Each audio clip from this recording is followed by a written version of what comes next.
trip, sir? No, I'm out with the baby today, baby Melike. Yeah. And mother. How and cute. Mommy is carrying Melike, so I carry the baby back. We love it's a part of the that. outfit, so. It is. Melike. Melike. Melike. Where is that from? Give us the meaning.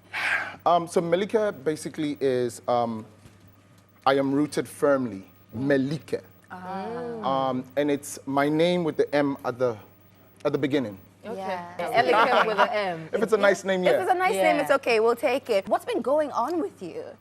Fashion film. I'm about to launch my online store. Nice. I finished To Have and To Hold as a TV series Yes. on one of the channels. Yeah, I premiered the fashion film, and I'm looking to expand. Yeah. Okay, Yeah. but even before we get into the conversation, let's give you a message from Yaz. And Yaz says, if you have to cross-check several times, you have to change outfits because you're not sure, you're canceling appointments to prevent any embarrassment, or you're feeling insecure, or because it's that time of the month, then you've definitely not used Yaz, because with Yaz, you're always covered. With Yaz, you feel confident with no stress. And trust me, when it comes to Yaz, you can go for Yaz Extra Long, Yaz Minty, Yaz Heavy Flow, or Yaz Herbal. And try the all-new Yaz Minty Extra Long Sanitary Pad. It comes in mint with extra long wings and free panty liners with disposable bags. That's a twist, right? And with this, you're always good to go. So choose Yaz, choose right. Helen? Now, if you want to look just as good as we do, how about you visit any one of Woodin's nationwide stores? They have a variety of trendy, ready-to-wear styles from their latest collection, offering a seamless transition between casual and smart casual occasions to complement your unique style. Express your uniqueness and show off how truly African you are in Woodin. Woodin says, Les Créateurs. We're going on a very short commercial break. When we come back, myself, Anita, Sika, and Elikem, we get straight into the thick of things. Don't go anywhere. Hello, everybody, and welcome back. This is the Lady Circle right here on TV3. And if you're following us on social media, you're doing absolutely the right thing. Be sure, though, to add the hashtag. It's the Lady Circle.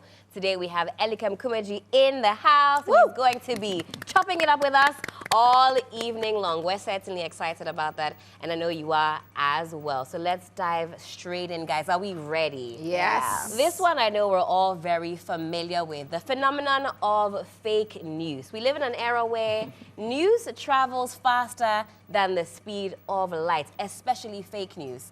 Whether it's about pregnancies, health, even death. There's so many stories you find on social media which turn out to be absolutely false.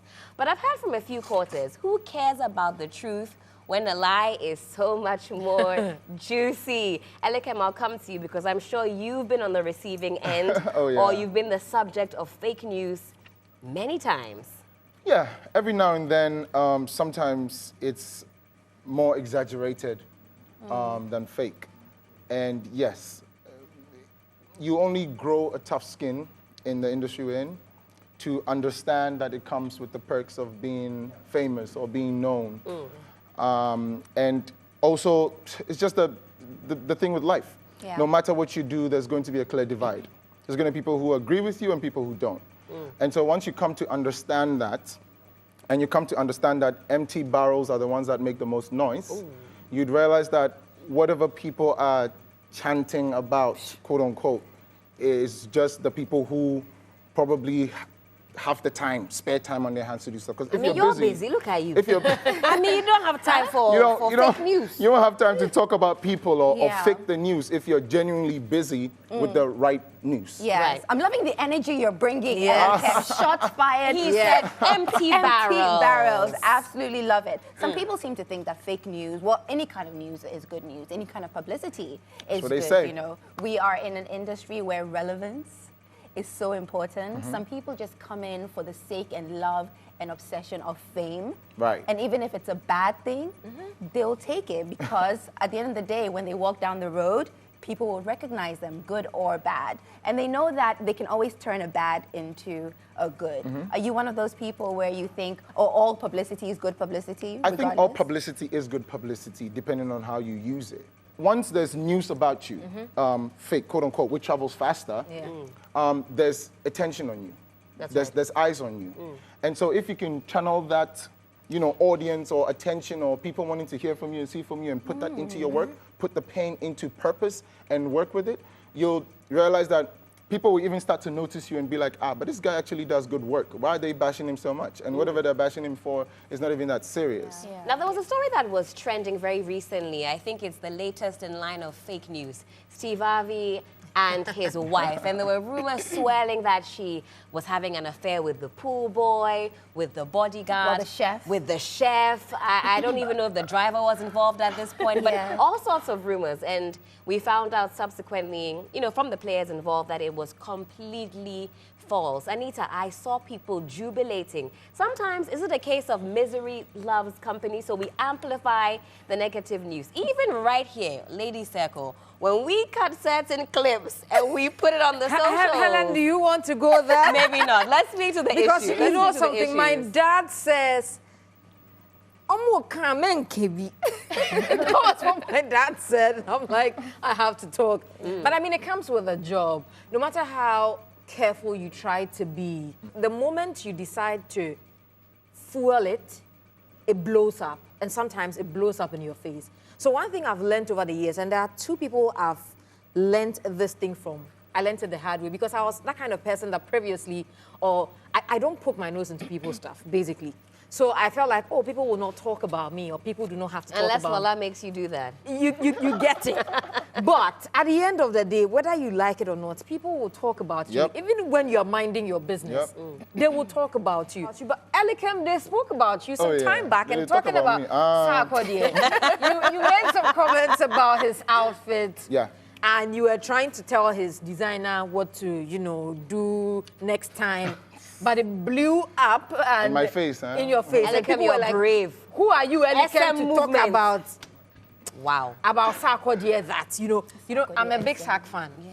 I'm part of the people who said that. You bombasted me some, man. I did not bash you, but I was like, Elikem, that's my favorite you are talking about. So it wasn't actually directed to put down anyone or tear down anyone. Or, I was just pinpointing a fashion flaw on one of our greats. Sarkodie is... Oh, Sarkodie, not Shatta. Yeah. Oh, then 4 more to do. I thought it was Shatta. I know you will not go there. Sarkodie, rather. So Sarkodie... You see how they feel Shatawale? If you like, make you wear Shada, make the Shada no. I go Sakala. He will set up a camera for you very soon. Elikem, what do you do? Elikem. You know what's crazy about the Shatawale I know? Elikem was so bad. Shatawale is that guy, and so when I see him on social media and I see the contrast, I'm like, okay. Yeah. It's either he's really upset or he's doing it for showbiz, But the Shatawale I know, trust me. But the Sarkodie, And like I said, I was just pointing out a fashion flaw. And it's crazy because Hajara was sitting beside me. And I said to Hajara, actually, this thing that I'm coming to post, Ghanaians will come at me. You knew it. I didn't think it will be that crazy, though. But I knew, yes, people were going to come at me. And there are people saying, what kind of designer do you think you are? What have you done that you... And you see, for me, I was just happy I was able to point it out. And again, there were the people that liked the picture, actually. It was over 11,000 likes, and there was only like 1,000 comments. Yeah. And out of the 1,000 comments, there must have been maybe half of them that was bad. And so I was looking more at the people who liked the picture, which was 11,000. That was more than, again, the empty barrels that would just make the noise. Yes. Why didn't you feel that you could probably DM him personally or something? Why put it in the public space? I think DMing him would have been personal and straight to him. Okay, so it was pointing out a fashion flaw in general. In general. To say the mediocrity in the fashion space in Ghana is a lot. Why are you going to put out, or why would you create something and have such a flaw and put it out on someone like that? Yeah. So to speak. It wasn't a personal attack. Okay. I do want to ask, and bringing a legal perspective as we talk about this, because we can laugh about fake news, but sometimes somebody spreading information about you which is untrue can be very damaging. We call that defamation. Right. Do you think that more people should be going down the legal route and suing so that people learn some harsh lessons or not? In fact, Cardi B in the States, she recently sued a lady for a lot of money for spreading false rumors about her. This lady is now bankrupt, and Cardi B says, I will not stop until I take everything, because all she had to do, this lady, was to retract her statement and apologize. She said, lie. Well, she's sticking to her She's guns. a social commentator. That's right. I've forgotten her name. Short Yes. hair, a social commentator. To her stance was, if I fold to you, Cardi B, I'm going to have to fold to every single person. So she was standing her ground because this was her bread and butter. This is what gives her money. If all of a sudden she's seen to be pandering to Cardi B or withdrawing, then everybody was going to come at her. Well, now she's bankrupt, so what was her bread and butter is no longer bread, no longer butter. There's no bread or butter on the table because drink Cardi B... soaking sense. Exactly. Because Cardi Gary B soaking says, should be okay for her. take it back and apologize. But because people are often seen to, famanyame, people double down on these lies, and it can ultimately ruin your life. Should we be going the legal route? People fail to verify these stories and put them out so that they're able to get the views and the watches and the clicks and the so on and so forth to promote their pages, to give them, you know, more appraisal, likes so on and and so all forth. And so it's a practice that must stop, yes, and there's a lot of people who take legal action. Yeah. As for me, they haven't knocked me in any way, shape, or form for me to want to go the legal route. Okay. I think what is difficult about actually, you know, going the route of the law, specifically with a social media world, is you have several platforms posting the same thing. Who exactly are you attacking? Sometimes finding the source of even the information is very difficult. I've heard of a few people taking the legal route here. Whether I think some time ago, Yvonne Nelson had sued somebody for defamation, etc. Just a few things, but we never know the outcome as to whether people are actually paying out these monies there have been for some successful defamation. But you know what? stories, When they for pay, sure. then we don't really hear about We don't hear it. We hear about the case Yeah. being taken, but we don't hear about the after effects. So that, I think, in itself doesn't really encourage people to do it. And in the creative space, How many people can you even sue? yeah, That's the thing. but we're also looking for money. Let's be honest, the creative space is not a place where money is falling down on trees. And the legal system, to be able to take full, you know, to be able to use it to You need to have a claim. You need to have First of all, a claim. You need to have yes. money. Yes. You know, you yourself have to Yeah. have money. The one that's going there to... Yeah, to, I mean, you have to ultimately, your have lawyer will money. ask you, does the person you're suing So even even have have the money? Because you win in court, and if you can't shake a penny out of them, but at Yes. least it sends a signal. 500 cedis a month. You know, Exactly. it It's sends a just- it signal doesn't that make you sense. are not taking this lightly, and maybe somebody watching from the sidelines might think, maybe I too But it should." can bankrupt you to do that. So is Yeah. it really worth it? Exactly. So you see, Depends. it's the Is it reason really why worth most it? of them would rather sit back, okay, it will die down. Okay, I won't say anything, or I'll just make a post or two and just let it go. Because if you are not financially stable, the system will stress you. That's right. You will just run out of cash. And at the same time, you will come back here and be miserable. At the end of the day, the industry, be it music, be it the movies, it's not really like it used to be. Not to bring in something that we're not discussing, but this whole even Ifya situation, where Yeah. people are accusing her of the drug use, etc., etc. A lot of people are saying things, but nobody's bringing evidence. Concrete evidence, yeah. You know, nobody's and being so in a concrete. No, until situation like somebody Ifya's actually brings situation- concrete evidence, she can actually sue Yes. for defamation. The question is, this is something that's come up so many times. Why isn't she suing?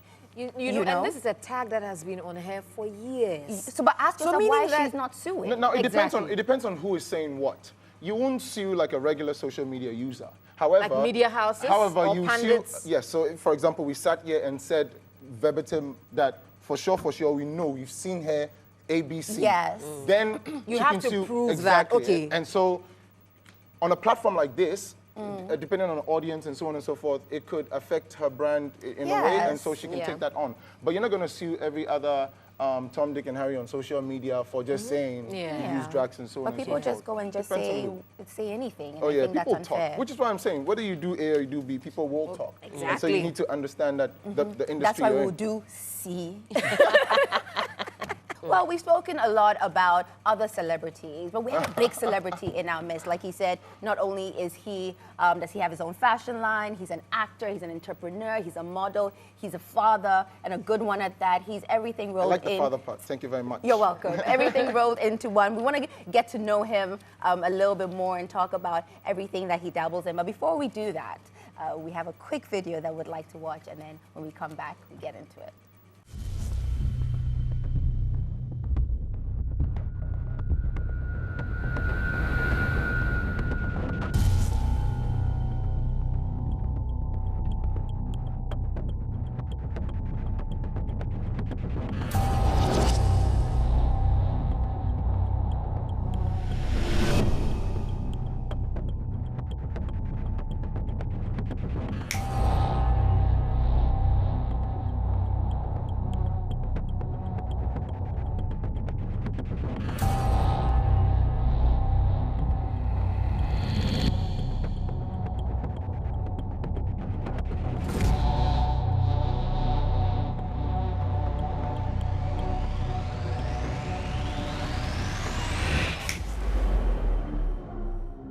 Yes, absolutely mesmerizing. I mean, Helen in the studio said, hey, you creative. You are showing us something. Truly. Really showing us that was beautiful, creative, well executed. And what actually stands out is the whole sequence. Thank you. You know, do men wear sequins? Yes. That's so, such a brave choice you know, of fabric. It's crazy. I Googled myself recently. Someone said something like, you're one of the top fashion designers in Ghana. I said, me? No, I'm just in my little corner doing my thing. He said, Google yourself and see. So top fashion designers in Ghana, and Elikem is first 10. And I was like, oh, wow. Wow. And the article they wrote was, I was edgy and I love to push limits and boundaries and so on and so forth. And I was thinking to myself, I actually do. And this, to answer your question, I think men run away from shiny a lot. It doesn't make me any less of a man to want to wear shiny or want to wear pink or peach or carry a purple bag. They're just colors. Now, colors, of course, some of them say they have meanings and they're identifiable with gender and so on and so forth. But that's the thing about being a creative. You need to break boundary. You need to break the wall down. You need to push the limits. You need to step outside the box, as cliche as it is. And so that's what I do. I put shiny on men and I make it a little more masculine. And the whole sequence collection was just to depict that, just to make the man a little more comfortable to be shiny. Yeah, so would you say you're gender fluid in your fashion approach? Let me not get you in trouble. Not necessarily. When they put the sauce on. In fact, what you're wearing right now is really nice. Thank I you. absolutely love it. You. I'm Thank thinking you. this with a nice pair of heels, a nice pair of stilettos. I can wear this. Maybe tuck it in half. Tuck it half like a French. Oh, do you know something? So quite recently, Kwabna Right. Yes. came under some backlash, and even this week, Kitty posted a video wearing this The short, short. Looks like a flared skirt. you know, and some of the comments were like, oh, now you are inspired by someone, I don't want to mention his name, you're inspired by this, oh, you, very, very funny comments. Do you think that people are still struggling to accept that we can be diverse when it comes to style? Because I would love to see my man in shorts. People are afraid to embrace change, period, generally. Fashion is like that. People be like, why is he wearing baggy pants, a trim, with a trim, slim fits now, so until it becomes fashion again, and so on and so forth. There was nothing wrong with what Kitty was wearing. If you ask me as a fashion expert, I like to call myself. Fashion expert. Okay. You don't see anything wrong with what he was wearing? No. It's fashion forward. He's a musician. He needs to look different. He needs to stand out. Yeah. He needs to make a statement, and that's what he did. So, Charlie, Kitty's flowing, man. And look, they let them talk, man. Yeah. Do what you got to do. What's He looked your like he was clientele? unbothered, by the way. He was very unbothered, you know, After- doing his dance. Yeah. I don't know what Kitty has been through, but he looks like he's evolved from the Kitty that started. Yes. And they say evolve or die. 50 Cent said that. And I'm happy where Kitty's at, and I don't think Kitty will be bothered by even like a lint He's of in a very different noise in his- space right now. I mean, he Yeah. just turned 30. It's flowing, man. And you know when you turn that corner, you've already seen some small shaggy. You're ready for the Yeah, world. man. You're ready for the world. What is your clientele, or who are the people that you gravitate towards to? So my clothes, I recently realized that it depicts affordable luxury. And so unfortunately, or fortunately for us as a brand, it's middle to upper class.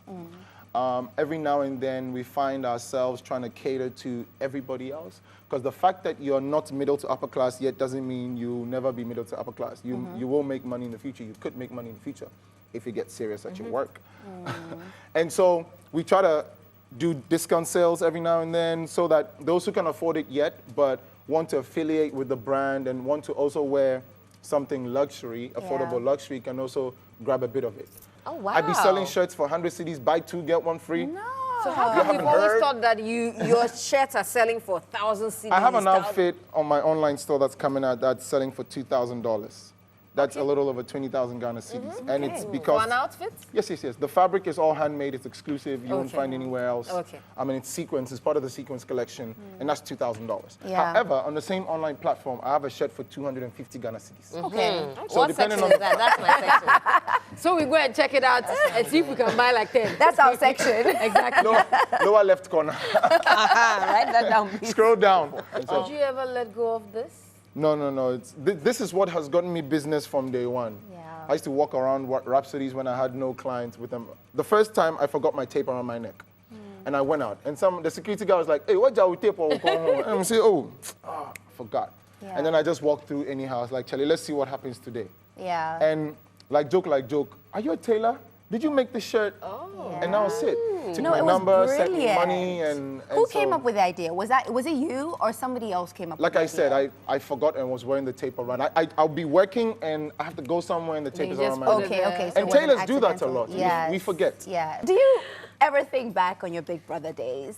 You know, especially now when we are seeing all these seasons of Big Brother, you know, come and they're literally blowing people crazy. up to the point of millionaires and things like that. Obviously, when you went at that time, it was big, but it didn't have the after effect Kind that of, yeah, yes, that it, attraction that it has that right it now, did. true. Does it make you think, oh, I I wish should have waited.